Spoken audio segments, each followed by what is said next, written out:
is the same thing, but we'll see what teams want to pull out here. We are, of course, running 1 hero limit. This is a best of 1 in the early rounds here, but there is a lower bracket, so the teams that lose in these early rounds are not out of it just yet. Okay, so I recognize Apple. I don't know if that's the Apple that I know, or if it's just a very similar name to the one I know. I think I actually know him from Hearthstone. Anyway, the defense coming out, first of all, is going to be a Bastion-based defense. That's Grizzly on the Bastion. Dominatrix is on the Lucio, Jonah on Pharah. The Roadhog will be played by Thundine. Steffler will be on the Reinhardt, and adapting is Mercy. The names for Critical Reaction, but take a look here at Team Goku. It's going to be Count Blanc on the Mercy, Apple on the Reaper, Berto on Reinhardt, Daniel on Genji, Brennan on the 76, and Coastal going to be on the Lucio. And for those who don't know, Goku does have a TF2 pedigree per Seagull when we were talking about them just the other day. So definitely curious to see what Team Goku has in store here. And who knows, I mean, the TF2 teams have done pretty darn well here in Overwatch, so expecting good things. Yeah, for sure. Now, I'm a little surprised at this defense they're not putting a Zarya in here, too. If you're going to go Bastion, you're already all in on it, right? It's pretty much an all-in strat. So I would recommend going with a Bastion as well, or a Zarya to throw that shield on him when things go really to heck. So maybe instead of the Roadhog or instead of the Pharah, but they're going to run in just the triple with the Reinhardt Mercy Bastion combo. Daniel gets the Bastion is going to do quite a bit of damage to that Reinhardt shield. Reinhardt having to back off immediately. We'll see if they have an opportunity to deal with this here in just a moment. And look at Apple. Apple actually has got teleported to the backline. He hasn't been seen just yet. Going in the Roadhog first, takes out the Roadhog. I thought he was just going to dive straight on the Bastion, but no. Just goes for the quick pick on Roadhog. Sets up the offense. They're up now 6v5, and they're just going to rush this down normally. As Genji right now is getting into the back. Does have deflect up the ready if it's necessary, and already has a Dragon Blade. Some good stuff coming up from Daniel. El Presidente has fallen. Yeah, actually, really, this is all in favor of Goku. I really liked what Apple did there. Instead of going right in onto the Bastion where he's going to take damage from that tank coming in, he just comes in, picks up the Roadhog, which makes the rest of his team feel very safe pushing the cart, but also causes chaos up top. They got very scared when that happened. They tried to reposition, started shuffling around, knowing like, oh god, someone just died. He put the fear of God in them. They had to readjust, and then the Genji was able to get in there and clean up at the end. And speaking of the Genji, Daniel right now in the back for Team Goku does have Dragon Blade still at the ready. Built up very quick in the last fight. While Volt's here, Foresight Goku going into this, and here comes Dragon Blade. It's out already. Slices twice, gets 2 kills. About to get the third at Reinhardt's expense. Needs one more slice. Down he goes. Right in here on Roadhog, and that is going to be 4 very fast kills for Team Goku. And X, they might just roll right to the second checkpoint without a whole lot of resistance. I'm a little surprised how far back they are right now. I'd expect them to be right at this door. I mentioned it last night when we were watching this map. This map is really hard to reinforce on. There's really only 2 small, tiny doors if you want to come in the quick way. And the long way, there's even a tinier door to the bottom left, too. So they're not in position to really deny this. All right, so Goku right now hanging. Daniel again gets a backline, able to take out Dominatrix. Brennan right now at the support. Doesn't even need to use Tac Visor, gets 2 kills. Here comes Tac Visor immediately following the rest. He's just gonna gun the Sparrow right down. He's not stopping, getting all the kills he wants. Both supports immediately falling. A high value Tac Visor here for Brennan, and Goku just cannot be stopped right now. And one thing I realize, Hex, is that chat is probably going to be filled with Take My Energy Goku memes. Just because it goes back to stuff you saw all the time in DBZ. Like, people like saying take my energy to begin with, but for Team Goku, it's gonna go on the double. He actually some sort of energy vampire kind of guy? No, he has a spirit bomb. Oh, alright. The people of the earth lend him his energy. And then he uses it to defeat big villains. Payload is in my charge. Let us move it.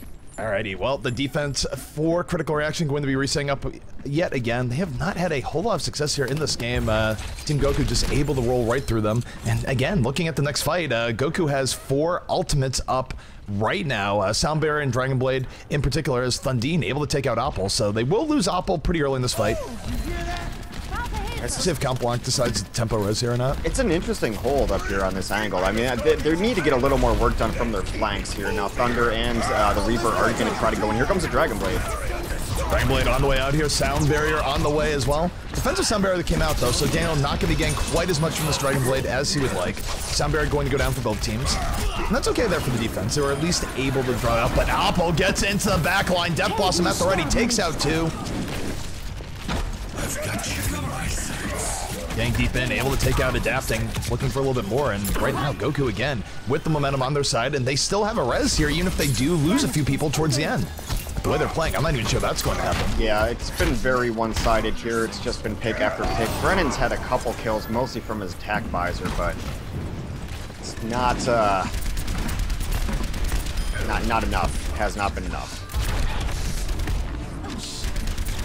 Well, right now, Goku very close to saying an absolutely blazingly fast time here. It'd be only a little over 4 minutes if they're the cap it now. We do have the defense gang on here. Last ditch attempt. Divas are out.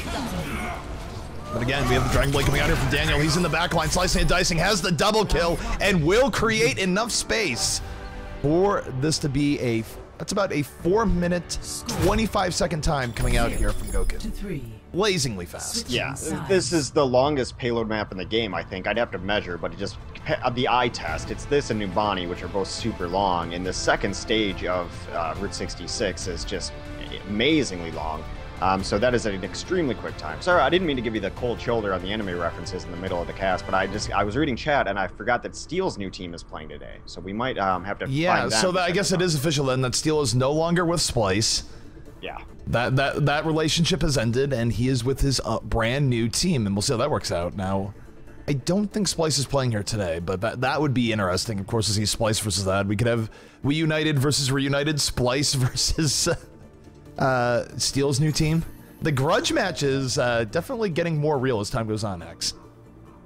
Yeah, I mean, with all the roster changes you have, it's always going to be someone against their former team or ex-team. I mean, one of the early ones that started happening was Chronic and NG Red. NG Red's had great success. Chronic, of course, on One Shot. They're getting a little better, too, but he was on that roster for a while. Well, of course, Too Easy and We United. I mean, anytime Envious plays, there's a good chance they're going to run into one of their former DPSs. So, it's been fun. It's pandemonium, X. Call it what it is. It is complete and total pandemonium. But take a look here at the defense setting up here for Team Goku. It's going to be Comp Blanc on the Mercy, Coastal on the Lucio, Berto on Reinhardt, Opal on the Roadhog, Daniel on 76, and Brennan going to be rounding this out here on the Pharah. Well, it looks like this is the same composition they were running on defense. We'll see if they can get on the cart. If they're going to run this Bastion, you have to get him on the cart. He's too slow to really be jumping around corners and things like that. We've seen this strategy work. It's kind of the birthplace of El Presidente. Now, of course, that was with no hero limit, and you had 2 Reinhardts and some Widows running protection. So we'll see if this works out. They do get Bastion on the cart early. The shield is not up in front of him. He takes a big rocket early, but Mercy's there to help him. Now they know this is coming. I approve of all this Bastion love. Even if it doesn't work out, it's great to see El Presidente back and into the fray. There's the hook. The hook from Apple. Slight damage, but the hook is out. He has been taken out once again. Down goes Bastion. First kill here to the defensive team Goku. And they should be able to just rush this back in. They're betting a lot on that Bastion. When Bastion goes down, a whole lot of firepower. Yeah, I mean, I just don't think it's a full-on commitment to Bastion. I think you still need a Zarya in there as well. I mean, if you're going to run a Bastion, every time we see top-level teams run a Bastion, maybe on a King of the Hill, that Zarya is always there. And it's for that last second, we got to keep him alive. Because if you can keep him alive another second, you can probably kill the 2 or 3 people shooting at him. That's how high his DPS is. So I just don't think that running this composition with a Bastion was the smartest thing. I think if you're going to go in with a Bastion, go all in. The offense right now is resetting up there, moving forward. Johnny right now going to the back line, looking for a rocket pickoff here on the Mercy. Not able to land the rockets that he's looking for, and will get taken out by Brennan instead. Opal in the back line with the whole hog, takes out Thundine, and this is working out really, really well right now for the defense of Goku. They've gotten all the kills they need to. Reinhardt's going to get pushed right off the payload. And again, you look at the overall time that's left here in this game, Hex. There's only about 3 minutes left in the overall clock as the barrage comes in from Brennan, taking out 2 right on top of the payload, finishing out the last remaining members of Critical Reaction, and everything is going well for Goku right now. Yeah, I mean, unless Thundine is going to change, that was a pretty bad whole hog there. It's kind of panic. It's only him and the other tank left on the cart. You want to save that because now they're going to have nice other ults up, and now he's going to be kind of a little bit less useful than he would with whole hog. They're going to be able to initiate with Sound Bearer. They're going to have an Earth Shatter up, attack visor, etc. Of course, they're not going to have res up for this fight either, but Thundine a little bit of a wasted whole hog there. Right now, we're definitely seeing the results of Goku's training as they are sitting here on top of the roof. They are holding them back. And I mean, this is just good, solid defense coming out from Goku. They definitely prepped. Earth Shadow's coming out from both teams right now. Both Reinhardt's hitting the deck. Gonna be a bit of a wash there. The barrage comes out from Johnny, but just a little bit too far back. Not able to get the kills he's looking for here. And Daniel now coming up the attack visor, finds adapting, takes him down immediately. There will be no offensive res. Neil Johnny's able to take out Daniel in the end. The damage has been done. His team has died all around him, and they're not getting rezzed up anytime soon. Yeah, there really is a sweet spot for the barrage where you don't want to be too close and make yourself an easy target and non-ideally take your own self-damage, but too far away, it really doesn't do much. It's just as drizzles from above at that point. So you really have to find out the sweet spot for how many targets you want to get. Way too far away there. Did not get enough damage off that barrage. Well, here's the thing. On the overall stopwatch, there's only a minute 30 left. On the in-game clock, there's only a minute left. And this game could end before we even have to worry about that extra time just from the defense of Goku right now. If they get this next team fight, it should be over in more ways than one. We'll take a look here. Oppo right now coming in off the flank with the whole hog. Senzi on the Roadhog off the cliff and dead. Should just turned away from him, let him fall from the fall damage, but Oppo getting the triple kill right in the back, just landing shot after shot. Good stuff coming up for him. Making a quad. Vera running in. They do res. Oppo finally goes down to the hammer, but it might be too low too. I mean, there was a res in the middle of that fight here, so critical reaction is coming forward. They have a little bit of life left in them, but Goku should be able to reinforce it in a moment. Look at Brennan. Brennan is set up here for the barrage. He's going to be coming in over the top. Has it at the ready. Looking for Grizzly first. Doesn't want to die to the Helix rocket. Yes, Stefan had another Earth Shatter. He tried to solo Earth Shatter on Berto and completely missed. So not only did he miss his Earth Shatter, but he tried to just use it on one person, which is not what they're going to need to win a fight. Barrage comes out from Brennan, looking for it. Able to take out Johnny. Not able to get as much as he wants, so the defensive sound barrier does mitigate a little bit, but here comes a whole hog from Apple. It's pushing them back, and they still need to touch a card here, X. It is an overtime. They get off the card for any reason, the game will be over. In terms of overall time, it's probably over now anyways, but this would be a moral victory here for critical reaction if they were able to take this, but they're just getting pushed right back. Brennan now over the top. Gets one kill, looking for the Lucio. Lucio, one of the last people alive here on the cart. He's going to go down, however.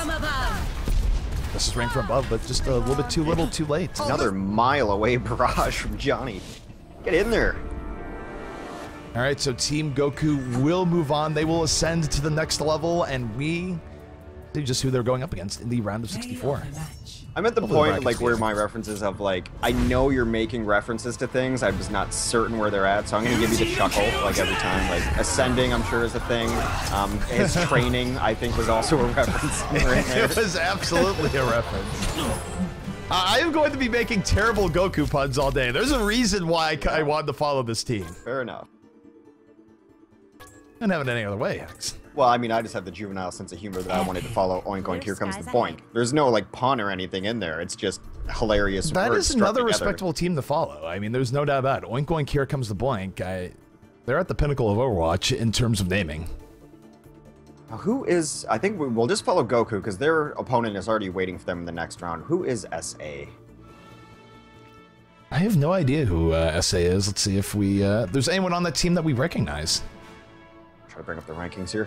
Of course, you are watching the GosuGamers North American Weekly number 15, brought to you by Matcherino, Rocket, G2A, OWKings.com, Soylent, and PF.GG.